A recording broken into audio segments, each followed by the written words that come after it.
What's up, you guys? Sean Ross Sapp, managing editor of Fightful.com, here for a news update to deliver some unfortunate news.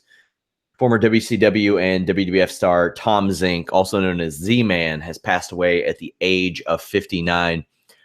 One Wrestling's Bill Apter revealed the news, and it went very under the radar. There was not a lot of information in relation to Tom Zenk's passing. He hasn't been in the spotlight a whole lot, and it just kind of appeared in an obituary in Minnesota, and Bill Apter followed up on it, and it was confirmed to him.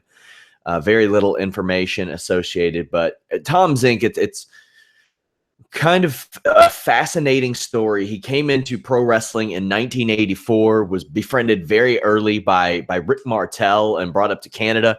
In 1984, he made a splash. I'm pretty sure that year he maybe won an Observer Award for Rookie of the Year, along with, I want to say, like Jushin Liger. Maybe that was probably who it was.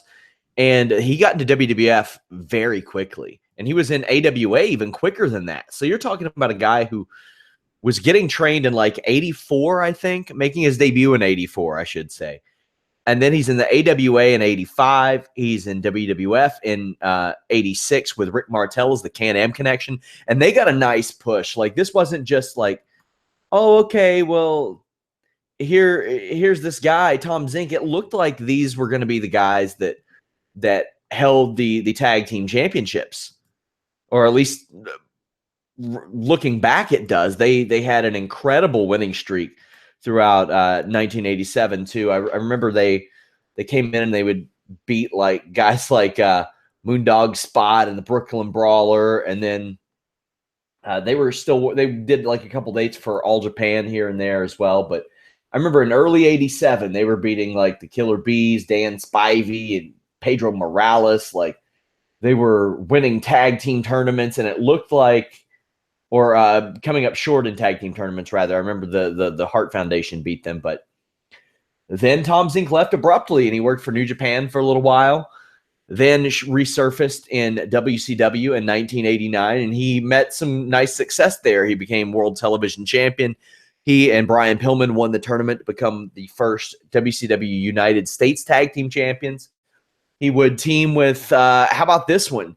Tom Zenk would team with the man who would go on to become Gold Dust in Dustin Rhodes, and the man who would go on to become Doink and Matt Bourne, then Big Josh, to become the WCW six-man tag team championships. That was a set of titles that were way ahead of his time, right? I mean, they're in New Japan, Lucha Underground, and Ring of Honor now, but WCW had those back in the day.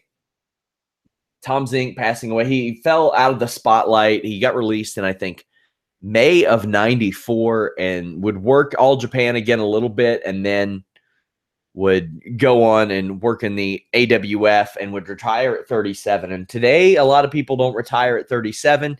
And when you think, he retired at 37, so many of those years were out of the national spotlight in America. And he was the type of guy, especially back then, that you would think that a Vince McMahon would like, and apparently did, based on the push that he received. And you would think that a WCW would like, and probably did, based on the pushes that he received. But yeah, Tom Zenk passed away. I hope we get more information on the situation. Sad, sad news. Someone's asking what matches of his would I recommend. Hollywood Blondes against Steamboat and Zenk in a cage at Slamboree 93 was good. Him against Brian Pillman for the Light Heavyweight Championship. I think that's Wrestle War 92. That one was good. Looking back, Terry Taylor at Wrestle War 91. No DQ match. Good. There was, there was an early one too. Him against Eaton, Starrcade. Pretty good as well, if I'm remembering correctly. Capital Combat 1990, or yeah, I think it was 1990. Yeah, what it had to been. It was when they lost the United States Tag Team titles. Also a good match. So go check those out if you're unfamiliar with Tom Zenk.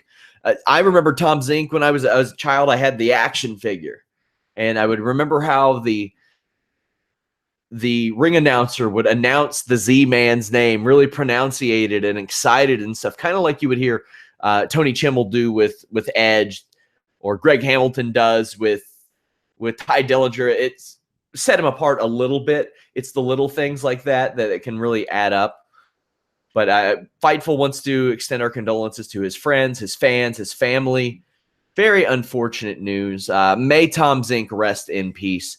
Of course, we will have more updates on this at Fightful.com. Thank you, guys.